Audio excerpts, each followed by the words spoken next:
With AR devices, we're asking the question, how do we build a computing platform that is truly human-centric? Facebook Reality Labs is a pillar of Facebook that's dedicated to bringing AR and VR to people, to us, to consumers of the world. Every single new computing era requires new input devices, the set of interactions that really make this possible. With AR glasses, I think that the key here is to communicate with our computers in a way that is intuitive at an entirely new level. The wrist is a great starting point for us technologically because it opens up new and dynamic forms of control. This is where some of our core technologies like EMG come into play.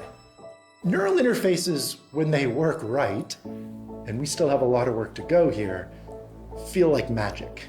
So if you send a control to your muscle saying, I want to move my finger, it starts in your brain, it goes down your spine through motor neurons, and this is an electrical signal. So you should be able to grab that electrical signal on the muscle and say, oh, okay, the user wants to move their finger. What is it like to feel like pushing a button without actually pushing it? And that could be as simple as, hey, I just want to move this cursor up or move it left. Well, normally I would do that by actually moving. But here, you're able to move that cursor left. And it's because you and a machine agreed which neurons mean left and which neurons mean right. You're in this constant conversation with the machine. This new form of control, it requires us to build an interface that adapts to you and your environment. Everything starts with a click. The intelligent click is the ability to do these highly contextual actions in a very low friction manner. It's kind of the purest form of a superpower. You are in control, but the system is exactly inferring the right thing for you to control. All you have to do to operate it is just click. So for example, if I'm cooking and I'm kind of pulling some noodles out of a box, the interface could ask me, would you like to start boiling the water?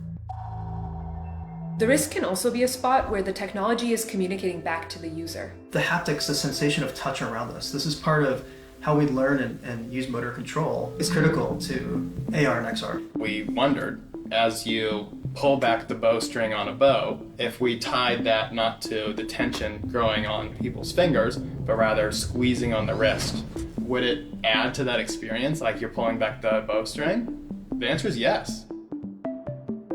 That future, it really is the computer that is seamlessly integrated into your day-to-day life. The next computing platform is the mixed reality platform, the one that really totally blends your virtual environment and your real environment in a seamless way.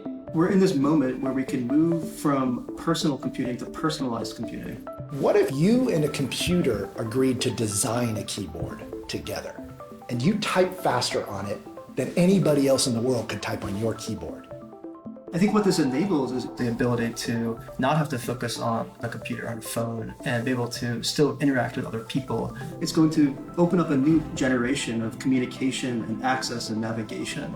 It leads to this phenomena of increased agency, of you feeling like a level of control you've never had before. We want computing experiences where the human is the absolute center of the entire experience.